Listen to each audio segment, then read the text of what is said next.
Do you want to know how to teach your child not to be scared? I'm Nicolene Peck, and I'm the mother of 4, previous foster parent of many, and I teach about parenting all over the world. I had a child who was scared. We're going to talk about that in this video.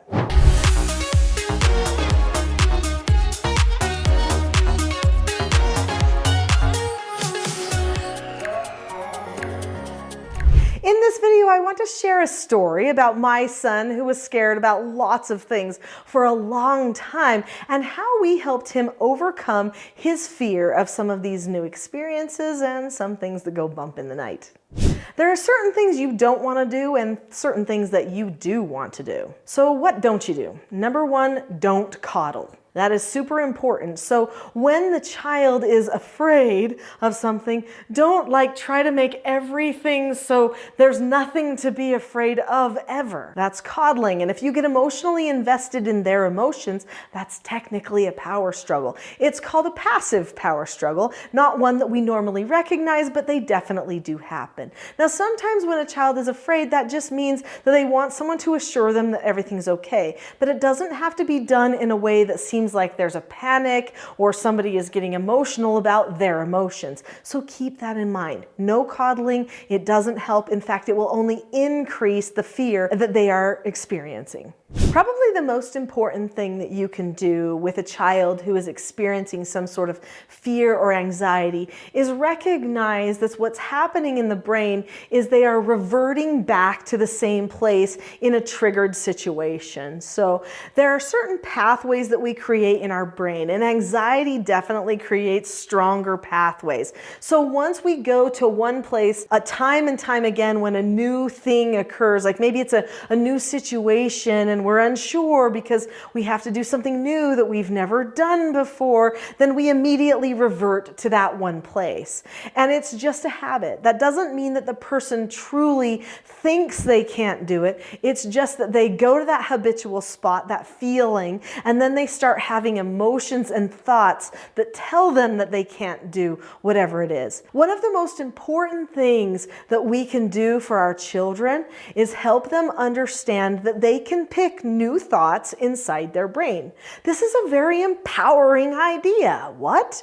I can choose to think something different? Yes, even practice it. Play a game where you bring up new situations and you talk about what could happen or what thoughts we might experience, what fears we might experience, and then say, but how could we change those thoughts? What if we said this instead? In fact, you could play a game out of it. You could make a matching game that is, this feeling happens and this is the thought I could have after, to help them develop productive ideas so that they can overcome some of these fear habits that they keep reverting back to. Just remember, anytime that chemical drives you to a place in your brain, that pathway is going to be much easier to follow the next time than if it was just a normal thought. So feelings and emotions that produce chemicals are oftentimes very powerful and take a lot of conscious effort to overcome. So we need to be understanding, not annoyed or frustrated. In fact, if we get annoyed or frustrated, the child feels like, see, I knew I had to be worried about something because now the parent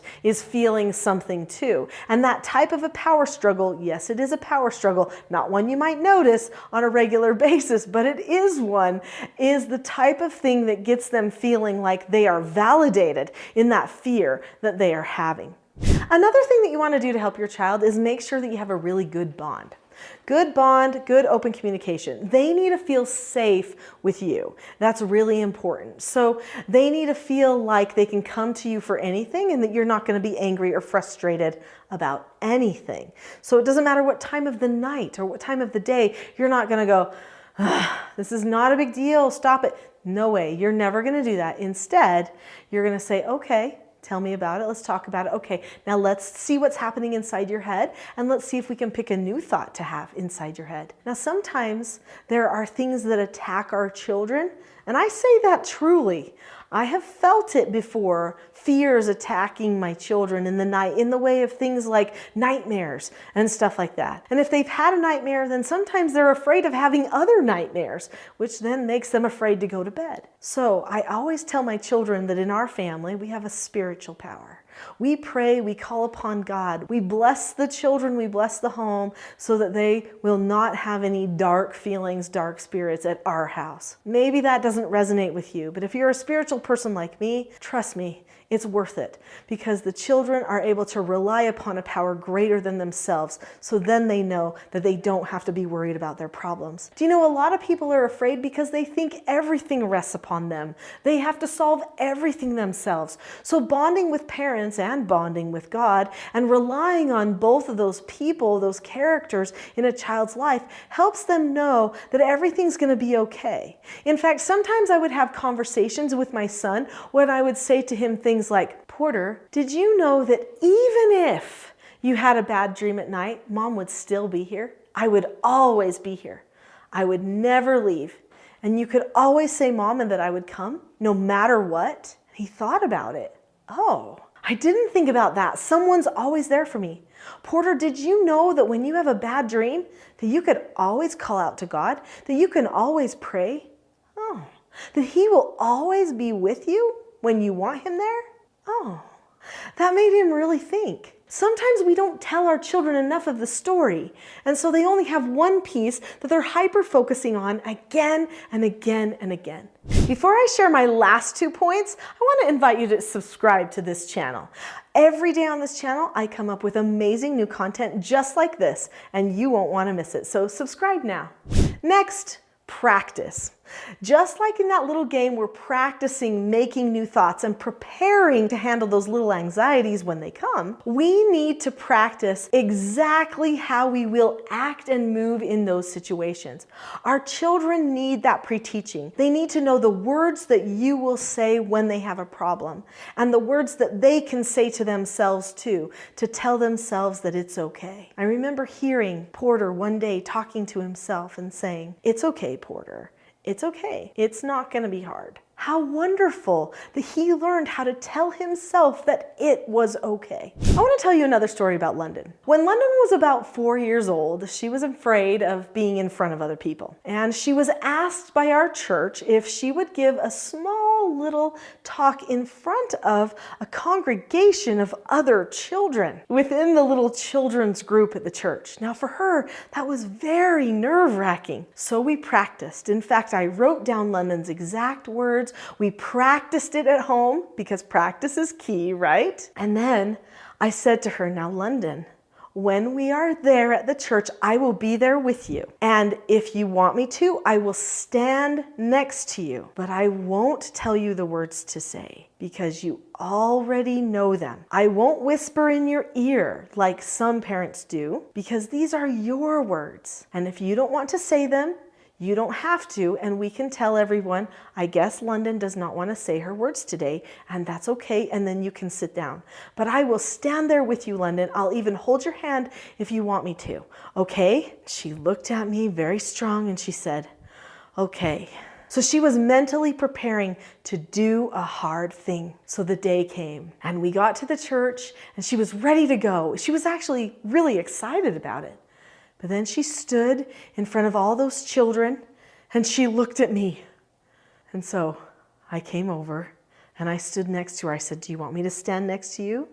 And she said, "Yeah."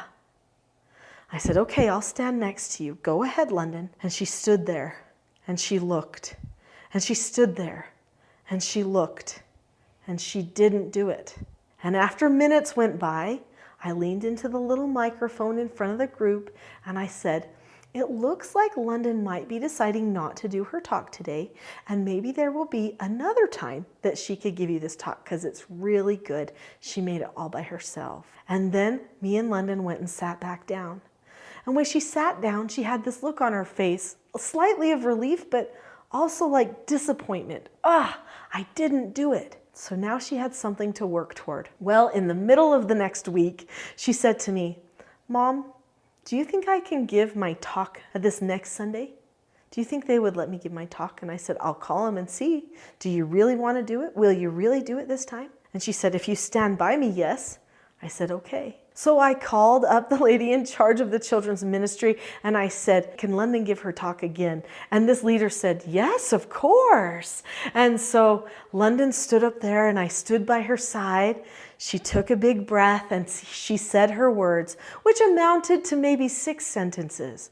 But she did it, and she showed up the picture that went with these words that she decided to say. And she was so excited for herself that she had done a hard thing. She had conquered something that had been scary for her. I allowed her to practice. I told her how I would handle it if she chose to fail, and then I allowed her to fail. I think sometimes parents think that children can't fail, otherwise they get more fear. But sometimes having those little failures drive them to finally conquer it. Maybe life is just a little bit too safe sometimes for our children. Maybe we control too much, and we need to just pre-teach the cause and effect of how it will work and let them choose. That's what I did for London. That's what I did for Porter. And both of those children are incredibly brave adults and almost adults now. I hope you enjoyed the information about how to help your child not be scared. If you've enjoyed this video, I'm pretty sure that you will enjoy my next video, which is how to stop kids from whining. Click on that link now, and I'll see you there.